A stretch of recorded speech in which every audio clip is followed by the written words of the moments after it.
ये एक आतंकवादी है, मिलिटेंट है, राशिद इंजीनियर, और खुले दरबार में गौ कटवा करके, गौ माता को कटवा करके उसकी पार्टी दी। मोनू मानेसर हो या बिट्टू बजरंगी हो या दीपक शर्मा हो, हमें ना तो ये एफआईआर से डरा सकते, हमें ना ये जेल भेज के डरा सकते। मोनू मानेसर को सिर्फ और सिर्फ मुस्लिम समुदाय के दबाव की वजह से। नमस्कार दोस्तों, मैं हूं सागर मलिक और आप देख रहे हैं आपका अपना चैनल शाश्वत। आज हमारे साथ वो शख्सियत मौजूद है जो किसी परिचय के मोहताज नहीं है, जिन्हें आप सभी जानते होंगे। समय समय पर आपने इनके हिंदूवादी कार्य भी देखे होंगे और आजकल कई जगह मीम में भी इनका चेहरा हमें देखने को मिलता है। तो हमारे साथ हैं दीपक शर्मा जी। तो जानेंगे आज ये पटियाला हाउस कोर्ट पहुंचे थे और क्या है पूरा वाकया। सबसे पहले नमस्कार और आपका स्वागत है हमारे चैनल पर। सागर जी, सबसे पहले तो मैं आपको बहुत बहुत बधाई और शुभकामनाएं देना चाहूंगा आपके इस चैनल के लिए। बहुत बहुत धन्यवाद। और उम्मीद नहीं है, मुझे पूर्ण विश्वास है कि जिस तरीके से आपकी जो छवि है और जो आपका पिछला जो कार्य क्षेत्र रहा है, उसमें आपने जिस ईमानदारी से, जिस बेबाकी से और जिस निष्पक्षता से हिंदुओं की आवाज को उठाया है, आप चैनल के माध्यम से भी उस कार्य को जारी रखेंगे, मैं पूरी उम्मीद करता हूं। और प्रयास रहेगा कि अगर मैं उसमें गिलहरी का भी योगदान दे पाऊं तो जरूर दूंगा। एक बात, और जहां तक आज मेरे पटियाला हाउस कोर्ट आने का सवाल है, मैं आपको बता दूं कि 2016-17 में ये एक आतंकवादी है, मिलिटेंट है, राशिद इंजीनियर, जो उस समय निर्दलीय विधायक भी हुआ करता था। उस समय के जो हालात हुआ करते थे जम्मू और कश्मीर में, 370 के पहले की बात है ये, जब वहां पे 370 हटी नहीं थी।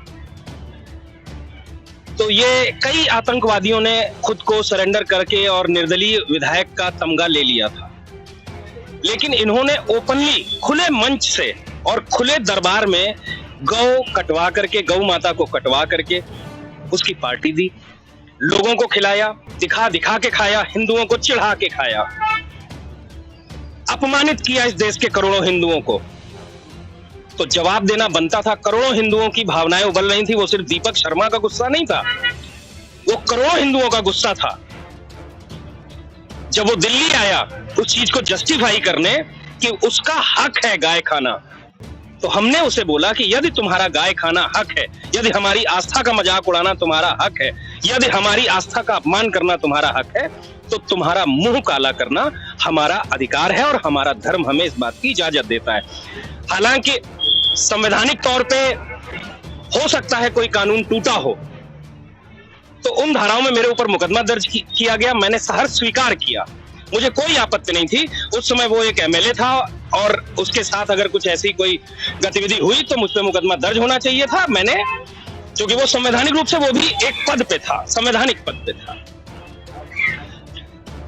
लेकिन 2019 के बाद से एनआईए ने उसके खिलाफ चार्जशीट पेश की, आतंकवादी गतिविधियों में लिप्त होने की चार्जशीट पेश हुई।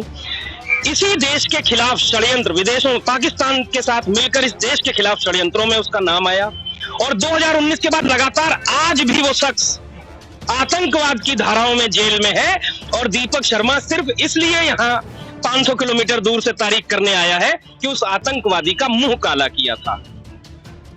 ये क्या न्यायालय, ये सवाल न्यायालय से नहीं पूछा जाना चाहिए आज कि आज उस वक्त जब न्यायालय में इतने गंभीर केसेस चल रहे हैं जिनकी सुनवाई के लिए टाइम नहीं है, चाहे वो महिला उत्पीड़न के हो, चाहे वो बलात्कार के हो, चाहे वो भ्रष्टाचार के बड़े बड़े मामले हों, या अन्य दूसरे कई मामले हैं जिनकी सुनवाई के लिए टाइम नहीं है, लेकिन एक आतंकवादी का मुंह दीपक शर्मा ने क्यों काला किया, इसके लिए हर महीने यहाँ पर अर्जी लगा ली जाती है। जबकि वो शख्स को कोर्ट पिछले 1.5 साल से लगातार बुला रहा है।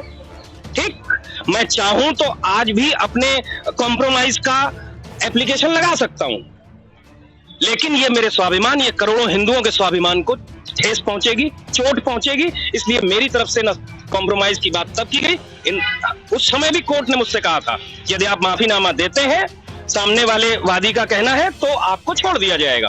मैंने उस समय भी जेल स्वीकार की और आज भी अपनी तरफ से कॉम्प्रोमाइज नहीं करने के लिए मैं तैयार हूं। लेकिन कोर्ट को भी ये समझना चाहिए, न्यायालय को भी, हालांकि मैं न्यायिक प्रक्रिया पे सवाल उठाने वाला कोई नहीं होता, पर मैं ये जरूर एक जिम्मेदार नागरिक की हैसियत से मैं माननीय न्यायालय से यह जरूर कहना चाहूंगा कि और भी बहुत सारी चीजें इस देश में इंपॉर्टेंट हैं, और भी कई जगह आम जन प्रताड़ित हैं, और भी बहुत सारे ऐसे मामले हैं जो एक आतंकवादी का मुंह काला करने से कई हजार लाख गुना ज्यादा महत्वपूर्ण है और जरूरी है। जब वो 1.5 साल से नहीं आ रहा है तो कोर्ट कोई फैसला क्यों नहीं लेती? अभी हाल ही में बात करेंगे मोनू मानेसर, कल की ही घटना है। मोनू मानेसर को गिरफ्तार किया गया। उससे पहले बिट्टू बजरंगी, जो कि सदैव सनातन की आवाज उठाते रहते हैं, गोरक्षा की बात करते हैं, और एक मोनू मानेसर एक जाना माना नाम है गोरक्षक के तौर पर, उनको गिरफ्तार कर लिया जाता है। लेकिन वहीं एक भड़काऊ बयानबाजी जिसकी वजह से दंगे होते हैं, जैसा कि लोगों का कहना है मामन खान, और एक नाम और शायद मेरे ध्यान नहीं आ रहा है, नू हिंसा मामले में उनका नाम सामने आ रहा, उनको कोर्ट क्यों नहीं गिरफ्तार करवाती है, या उनको क्यों नहीं पुलिस गिरफ्तार करती है? देखिए, ये मोनू मानेसर हो या बिट्टू बजरंगी हो या दीपक शर्मा हो, हमें ना तो ये एफआईआर से डरा सकते, हमें ना ये जेल भेज के डरा सकते। लेकिन हिंदुओं को ये बात जरूर समझनी पड़ेगी कि अगर आज मोनू मानेसर सलाखों के पीछे है तो याद रखना सागर जी, वो आपकी वजह से भी है, वो मेरी वजह से भी है, वो आपके स्वाभिमान के लिए भी है और मेरे स्वाभिमान के लिए भी है। बिट्टू बजरंगी अगर 1 मिनट को भी सलाखों के पीछे गए, इतने दिन वो जेल में रहे, तो जितने भी स्वाभिमानी हिंदू थे, वो करोड़ों हिंदुओं का स्वाभिमान सलाखों के पीछे था।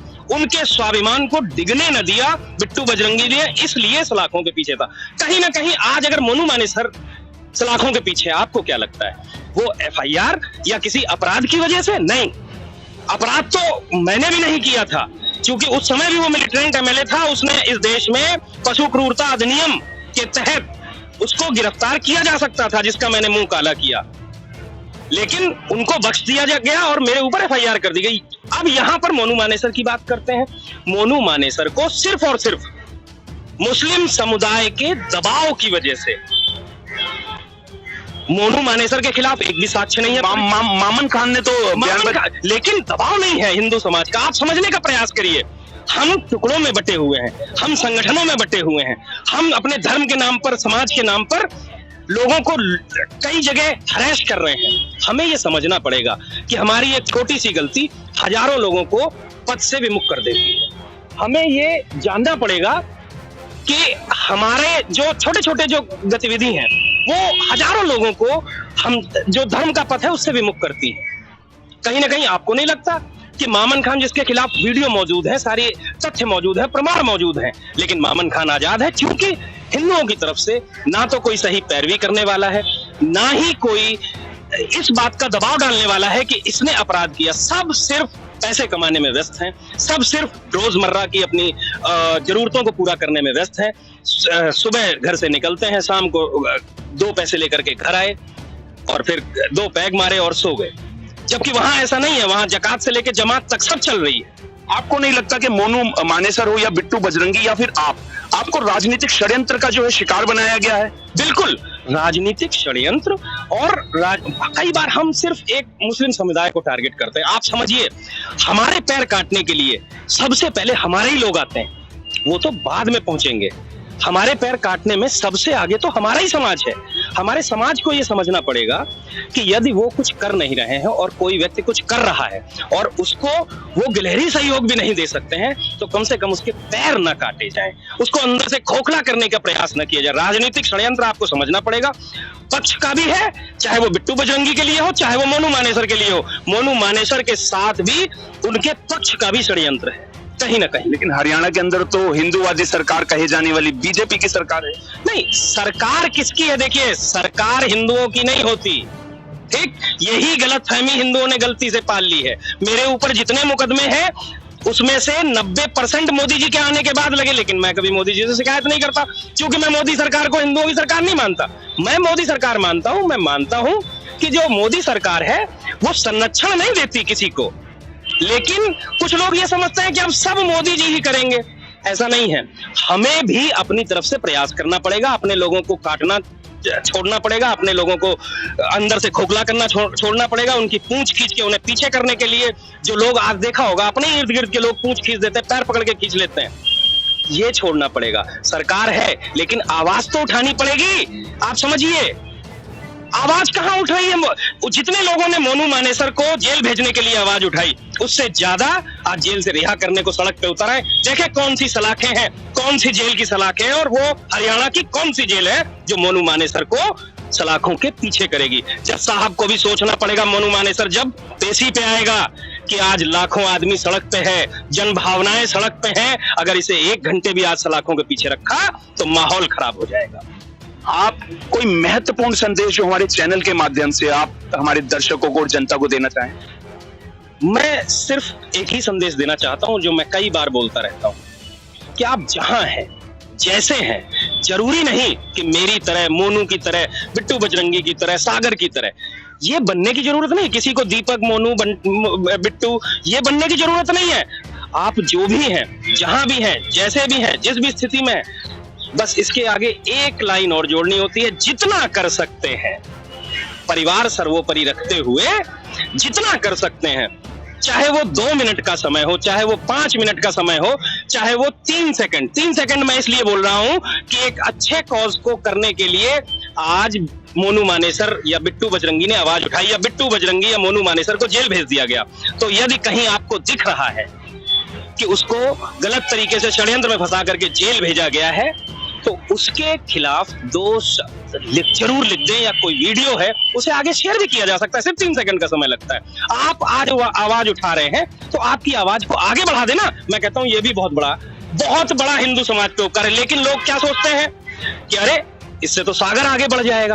अरे भाई, यदि आप आगे बढ़ने के इच्छुक नहीं हैं तो हमारा कोई साथी, हमारा कोई भाई, हमारा कोई शरीर का हिस्सा अगर आगे बढ़ रहा है, हमारे परिवार का हिस्सा, आप मेरा परिवार है, ये हिंदुस्तान, ये 100 करोड़ हिंदू मेरा परिवार है, अगर एक हमारा भाई आगे बढ़ रहा है तो उसे और तेज चोट लगा करके आगे धक्का देना चाहिए।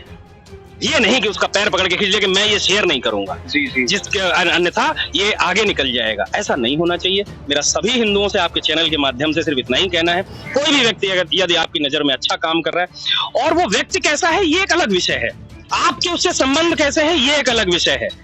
निजी संबंध कभी धर्म और राष्ट्र से ऊपर नहीं हो सकते। निजी संबंधों को कभी तवज्जो नहीं देना चाहिए समाज और राष्ट्र पे, मेरा सिर्फ इतना कहना है। और यदि कोई व्यक्ति अच्छा काम कर रहा है, कोई भाई अच्छा काम कर रहा है, तो उसे आगे बढ़ाने के लिए आप जो भी सहयोग कर सके करना चाहिए। और यदि आप स्वयं कुछ करने के इच्छुक हैं या करने की आपके अंदर क्षमता है, हर व्यक्ति के अंदर क्षमता है, सिर्फ पहचानने की जरूरत है, तो जरूर करना चाहिए। मुझे उम्मीद है कि आप भी इस चैनल के माध्यम से हिंदुओं की जो आवाज कहीं ना कहीं, कुछ हिंदू, देखिए कुछ हिंदुओं की तो आवाज छूट रही थी, लेकिन आपने करेज दिखाया, आपने हिम्मत दिखाई कि जिनकी छूट रही है सागर जिम्मेदारी उठाएगा, सागर प्रयास करेगा कि उनकी आवाज भी ऊपर आए, उनकी आवाज भी लोगों तक पहुंचे, सरकार तक पहुंचे, अदालतों तक पहुंचे, थानों तक पहुंचे। प्रयास सबको करना चाहिए, आपका साथ देना चाहिए।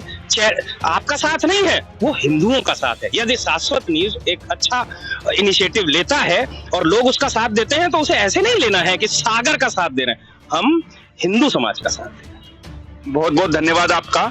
तो हमारे साथ जुड़े दीपक शर्मा जी, और इन्होंने जो एक बहुत अच्छा संदेश दिया है कि ये समय है सभी सनातनियों को मतभेद, मनभेद सब छोड़कर एक होने की आवश्यकता है, और सनातनियों का साथ देने के लिए आप धरातल पर उतर सकते हैं, धरातल पर उतरिए, लिख सकते हैं तो लिखिए, और अगर वीडियो के माध्यम से शेयर करके आवाज को बुलंद कर सकते हैं तो वो कार्य भी कीजिए। आपकी इस बारे में क्या राय है हमारे कमेंट सेक्शन में अवश्य बताएं, और वीडियो को ज्यादा से ज्यादा शेयर करें, लाइक करें, सब्सक्राइब करें और बेल आइकन दबाना ना भूलें। मैं सागर मलिक, शाश्वत न्यूज, दिल्ली।